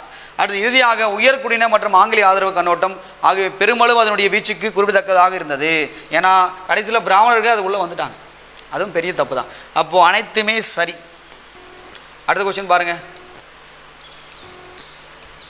சார். அடுத்த கொஸ்டின், திராவிட முன்னேற்ற கழகம் தொடங்கப்பட்ட ஆண்டு என்னன்னு கேட்குறாங்க. 1949 செப்டம்பர் 17. செப்டம்பர் 17 என்பது பெரியாரோட பர்த்டே. சரிங்களா, இங்கே அறிஞர் அண்ணா அவர்கள் தொடங்கியிருப்பார் இந்த இதுவை. இந்த அறிஞர் அண்ணாவுடைய பர்த்டே என்ன சொல்லுவாங்க, இப்போ சமூக நீதி தினமாக கொண்டாடப்படுகிறது, சோசியல் ஜஸ்டிஸ் டேவாக அதை கொண்டாடுறாங்க. நான் போச்சுங்க. அடுத்த கொஸ்டின் பாருங்கள் சார். சார் அடுத்து சுயமரியாதை திருமண பாதுகாப்பு சட்டம் ரொம்ப முக்கியமான ஒரு விஷயம். 1968 ஜனவரி 20 நடைமுறைப்படுத்தப்பட்டது. ரைட்டு. இரண்டாவது உலக தமிழ் மாநாடு நடைபெற்ற கோவையா சார், இது சென்னையில் நடந்ததுப்பா, சென்னையில் நடந்தது. சரிங்களா, அப்போது ஃபஸ்ட்டு ஸ்டேட்மெண்ட் கரெக்டு, ரெண்டாவது ஸ்டேட்மெண்ட் தவறு, பி தான் அதுக்கான ஆன்சர். ஓகேங்களா. அடுத்த கொஸ்டின் பாருங்கள் சார். அடுத்து தென்னிந்திய நல உரிமை சங்கம், தென்னிந்திய நல உரிமை சங்கம் எந்த ஆண்டில் நிறுவப்பட்டதுன்னு கேட்குறாங்க சார். திருப்பி அந்த ஸ்டேட்மெண்ட் அதே கொஸ்டின் தான் பாருங்கள். டேட் கேட்பாங்கன்னு சொன்ன மாதிரி அதே மாதிரி கேட்டிருக்காங்க, பார்க்கலாம் பி. ஓகேங்களா, நவம்பர் 20 1916. சார் அடுத்த கொஸ்டின் பார்க்கலாம் சார். அடுத்து தென்னிந்திய நல உரிமை சங்கத்தால் தொடங்கப்பட்ட எந்த தமிழ் செய்தித்தாள் அதனுடைய கொள்கைகளை பரப்ப தமிழ் செய்தித்தாள்னு ஏன்னா இவனே நல்லா செய்தித்தாள் நம்ம பார்த்துட்டோம். தமிழ் செய்தித்தாள் எதுனா திராவிடன் செய்தித்தாள் தான். சரிங்களா. அடுத்த கொஸ்டின் பாருங்கள். தென்னிந்திய நல உரிமை சங்கத்தினுடைய தலைவர் யார் அப்படின்னு கேட்குறாங்க சார். தென்னிந்திய நல உரிமை சங்கத்தினுடைய தலைவர் யார் அப்படின்னு பார்த்தீங்கன்னா சர் பி தியாகராசர் அவர்கள் தான். சரிங்களா, இவர் தான் தலைவர். சரிங்களா, இந்த கட்சியானது ஒரு தலைவர் 4 துணைத் தலைவர். சரிங்களா, ஒரு தலைவர் 4 துணைத் தலைவர், அது மட்டும் அல்லாமல் ஒரு பொருளாளர், ஒரு பொதுச் செயலாளர் அவர்கள், அது மட்டும் 25 உறுப்பினர்கள், 25 உறுப்பினர்கள். சரிங்களா, இது மாதிரி பார்த்தோன்னா ஒரு கட்சி ஓப்பன் பண்ணால் அதுவும் ஐரோப்பிய பாணியில் ஏற்படுத்தப்பட்ட ஒரு முதல் கட்சியாக இது சொல்லப்படுகிறது. ஓகேங்களா, இந்த கட்சியினுடைய முதல் தலைவராக இருந்தவர் யார் அப்படின்னு பார்த்தீங்கன்னா தியாகராசர் அவர்கள். அதனுடைய பொதுச் செயலாளராக இருந்தது யார் அப்படின்னு பார்த்தீங்கன்னா ஆற்காடு ராமசாமி அவர்கள் அதனுடைய பொதுச் செயலாளர் இருந்திருப்பாங்க. ஆனால் ஆட்சியில் கட்டியில் அமர்ந்தவர் யாருன்னா சுப்பர் ராயல் அவர்கள் தான் முதலமைச்சர். நல்லா மறக்கவே கூடாது. ஓகேங்களா. சார் அடுத்த கொஸ்டின் பாருங்கள் சார். அடுத்து சென்னை யுனைடெட் லீக்கை ஏற்படுத்தியவர் யார் அப்படின்னு கேட்டிருக்காங்க சார். யார் சார் இது ஏற்படுத்தினது? அதாவது மதராஸ் ஐக்கிய கழகம், தமிழில் சொல்லும்போது மதராஸ் ஐக்கிய கழகம் உருவாக்கப்பட்டது. சி நடேசன் அவர்கள், இவர் ஒரு மருத்துவர். சரிங்களா, 1912 உருவாக்கப்பட்டிருக்கும் மதராஸ் ஐக்கிய கழகம். சரிங்களா, அதாவது மதராஸ் திராவிட சங்கமாக பிற்காலத்தில் மாற்றப்பட்டிருக்கும். அது மட்டும் இல்லாமல் இவர் சரிங்களா திராவிட மக்கள் தங்கி படிக்கிறதுக்காக சரிங்களா திராவிட மக்கள் திராவிட இல்லம் சொல்லிட்டு ஒரு திருவல்லிக்கேணியில் ஆரம்பிச்சிருப்பார். 1916 இந்த ஜூலை மாதத்தில் திருவல்லிக்கேணியில் என்ன பண்ணியிருப்பார்னா அந்த மக்கள் தங்கி அங்கே படிக்கிறதுக்கு இலவச ஒரு இதுவே கொடுத்துருப்பார். திருவல்லிக்கேணி திராவிடர் இல்லம். சி நடேசன் அவர்கள் ரொம்ப முக்கியமான ஒரு ஆள் சார். அது மட்டும் அவருடைய வசனங்கள்லாம் ரொம்ப முக்கியமான ஒரு வசனம். சரிங்களா, என்ன சார் சொல்லுவாங்க அப்படின்னா, அது வரி இல்லை என்றால் பிரதிநிதித்துவம் இல்லை, பிரதிநிதித்துவம் நீங்கள் கொடுக்கல அப்படின்னா, அதாவது ரிசர்வேஷனை கொடுக்கல அப்படின்னா ஏன் சார் உங்களுக்கு வரி கட்டணும் சொல்லிட்டு ஆங்கில அரசாங்கத்தை எதிர்த்து பேசியவர் யாருன்னா சி நடேசன் அவர்கள். அப்போது பிரதிநிதித்துவம் நம்மளுக்கு கம்பல்சரி வேணும், அப்படி இருந்தால் தான் எல்லா மக்களும் வந்து முன்னேற முடியும்னு சொல்லிட்டு அப்பயே பேசப்பட்டுள்ளது. ஓகேங்களா, அப்போது பிரதிநிதித்துவம் இல்லை என்றால் வரி இல்லை அப்படின்னு சொன்னவர் யாருன்னா சி நடேசனார் அவர்கள். சார் அடுத்த கொஸ்டின் பாருங்கள். சார் அடுத்து பிரதிநிதித்துவம் இல்லையால் வரி இல்லை சார், அதே கொஸ்டின் கேட்டிருக்காங்க பாருங்கள், திருப்பியும் அதே தான். சி நடேசனார். சரிங்களா, C Natesanar. No tax without the representation. சரிங்களா, ரீப்ரசன்டேஷன். அப்போது சி நடேசன் அவர்கள்.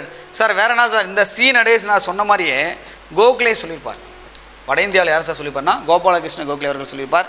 காந்தியுடைய அரசியல்வாதியாக அறியப்படுகிற யாருன்னா கோபாலகிருஷ்ண கோகலே, அவர் இந்த மாதிரி சொல்லியிருப்பார். ஒரு டைம் அது மாதிரி கொஸ்டின் பண்ணியிருக்காங்க. ஓகேங்களா, அடுத்த கொஸ்டின் பாருங்கள். சார் அடுத்து சார் இது வந்து பார்த்தீங்கன்னா ஒரு குரூப் 4ல் கேட்ட கொஸ்டின் சார், ரொம்ப முக்கியமான ஒரு கொஸ்டின். இது வந்து எப்பவுமே வந்து இது மாதிரி கேட்டதில்லை, இருந்தாலும் அதனுடைய காலவரிசைப்பட்ட மாதிரி கேட்டாங்க. நம்ம பார்க்கலாம். ஃபஸ்ட்டு சுப்பராயலர், இந்த முதலமைச்சருடைய வரிசை கேட்குறாங்க சார். சுப்பராயல் அவர்கள் 1920 முதல் 21 நான் சொல்லிட்டேன், ஏன்னா அவர் இறந்து போயிட்டார். பொப்ளி அரசர் வந்து ஆட்சிக்கு வரார். சரிங்களா, இவர் பொப்ளி, சரிங்களா, சாரி பொப்ளி கிடையாது, பனகல் ராசா ஆட்சிக்கு வரார். சாரி, பனகல் ராஜா அவர்கள் என்ன பண்ணார், ஆட்சிக்கு வராரு. இவர் 1921 முதல் 26 வரைக்கும் 2 முறை சிஎம்மாக இருக்கார். சரிங்களா, அடுத்து யார் சார் வரனா சுப்பராயன் அவர்கள் வர்றார். சுப்பராயன் அதாவது ராமராயரிங்கர் தான் கொடுத்துருக்காங்க சார், இதுதான். சரிங்களா, 1921 முதல் 26 சார். இயற் பேர் தான் பட்ட பேர் தானே சொல்லுவாங்க, பனகல்ராஜன் சொல்லுவாங்க. ஓகே, அடுத்து பார்க்கலாம் சார், வேறு யார் சார் இருக்காங்க பார்க்கும்போது சார் இதுக்கடுத்து அரசாங்கம் சார் 1926 முதல் 30. இது வந்து சுப்பராயனுடைய அமைச்சரவை, சுப்பராயன் அமைச்சரவை, சுயேட்சை அமைச்சரவைன்னு சொல்லுவாங்க. அடுத்து இந்த முனுசாமி நாயுடு அவர்கள் சரிங்களா 30 முதல் 32 வரைக்கும் இருந்திருப்பார். 1930 முதல் 32. அடுத்து வேறு சார் வந்திருப்பாங்கன்னா பொப்ளி ராசா, இவர் 32 முதல் 36 வரைக்கும் இருந்திருப்பார். சரிங்களா, அடுத்து யார் சார் இருந்திருப்பாங்க அப்படின்னு பார்த்தீங்கன்னா சார் பொப்ளி ராஜா. அடுத்து வந்து பார்த்தீங்கன்னா பிடி ராஜன் அவர்கள் இருந்திருப்பார். சரிங்களா, பிடி ராஜன் அவர்கள். சரிங்களா, 1936 சார் 36 தான் இருக்கும். ஒரு ஏப்ரல் மாதம் வந்து ஆகஸ்ட் மாதமே போயிட்டுருப்பார். சும்மா ஒரு 5 மாதம் தான், ஒரு 3 மாதம் 4 மாதமாக தான் சிஎம் இருந்திருப்பார் பிடி ராஜன் அவர்கள். சரிங்களா, அடுத்து யார் சார்னா கேவி ரெட்டி அவர்கள் இருந்திருப்பார். இவர் 1937 இருந்திருப்பார். நீதி கட்சியினுடைய கடைசி சிஎம்னு கேட்டால் இவர் தான் நீங்கள் சொல்லணும். ஓகேங்களா, ஆப்ஷனை வந்து பார்க்கும்போது முதல் வந்து பார்த்தோன்னா 1 வரணும், ரெண்டாவது வந்து பார்க்கும்போது 5 வரணும். சரிங்களா, 1 5. அடுத்து வந்து பார்த்தீங்கன்னா 1 5 வர மாதிரி ஸ்டேட்மெண்ட் வந்து பார்க்கும்போது 2 பி மட்டும் தான் சார் இருக்குது. சரிங்களா, அப்போ முதல் சிஎம் யாருன்னா சுப்பராயலு, ரெண்டாவது யாருன்னா ராமராயரிங்க அதாவது பனகல் ராசா, மூன்றாவது சுப்பராயன், நான்காவது முனுசாமி நாயுடு, 5வது வந்து பொப்ளி ராஜா. சரிங்களா, 5வது வந்து பொப்ளி ராஜா, அடுத்து பிடி ராஜன், அடுத்து கேவி ரெட்டி. இதுதான் நீதி கட்சியினுடைய கடைசி சிஎம். நீதி கட்சியினுடைய கடைசி தலைவர் கூட எக்ஸாம்பிள் கேட்டிருக்காங்க, யாருன்னா பிடி ராஜன் அவர்கள் தான் கடைசி தலைவர். அப்போது என்னுடைய ஆர்டர் நல்லா படிச்சுட்டு போங்க சார். ஆன்சர் கீ வந்து பார்த்தோன்னா பி. அடுத்த கொஸ்டின் பாருங்கள் சார். அடுத்து கொஸ்டின், சேரன் மாதேவியில் வாவேசு ஐயர் நடத்திய குருகுலம் மாணவர்களிடையே என்ன சார் இருந்தது அப்படின்னு பார்த்தோன்னா ஒரு தேசிய உணர்வு ஏற்படுத்துதா கிடையாது, ஜாதி பேதத்தை ஏற்படுத்தியது. பகுதி உணர்வா ஜாதி பேதத்தை தான் ஏற்படுத்துது. ஏன்னா அவங்க மாறி மாறி சாப்பிடும்போதே அவங்களுக்கு இதுவாயிடுச்சு. சரிங்களா, அப்போ வந்து நான் பார்த்தோன்னா அவங்க நம்ம குலத்தை சார்ந்தவர்கள் இல்லைன்னு மாதிரி ஒரு ஜாதி பேதத்தை உருவாக்க மாதிரி தான் அது பண்ணியிருக்காங்க. வாவே சேரன் மாதேவி குருகுலத்தில் வாவே ஐயர் வந்து பண்ணியிருப்பார். ஓகேங்களா, சரி ஓகே சார். நீங்கள் டோட்டலாக வந்து பார்த்தீங்கன்னா ஒரு 45 கொஸ்டின் பற்றி நம்ம விவாதங்கள் பண்ணியிருப்போம். இருந்தாலும் சார் வந்து பார்த்தீங்கன்னா எக்ஸாம் பாயிண்டில் கேட்கும்போது வந்து பார்த்தீங்கன்னா உங்களுக்கு எல்லாமே குரூப் 4 அப்படின்னு சொல்லும் போது வந்து பார்த்தீங்கன்னா உங்களுக்கு ஸ்கூல் புக்கில் இருக்கக்கூடிய ஸ்டாண்டர்ட்ஸில் இருக்கக்கூடிய கொஸ்டின்ஸ் தான் கேட்க போகிறாங்க. சில விஷயங்கள் மட்டும் வெளியே கேட்கறதுக்கான வாய்ப்புகள் இருக்குது. பட் இருந்தாலும் உங்களுக்கு 6 முதல் 12வது புக்கில் வந்து பார்த்தீங்கன்னா உங்கள் சிலபஸில் என்ன கொடுத்துருக்காங்களோ அதை தெளிவாக படிச்சுட்டு போங்க. அதுதான் வந்து பார்த்தீங்கன்னா உங்களை மார்க்கை இன்க்ரீஸ் பண்ணிவிடும். ஓகேங்களா, இதே மாதிரி அடுத்த கிளாஸில் உங்களை மீட் பண்ணுறேன். ஓகேங்களா, பாய்.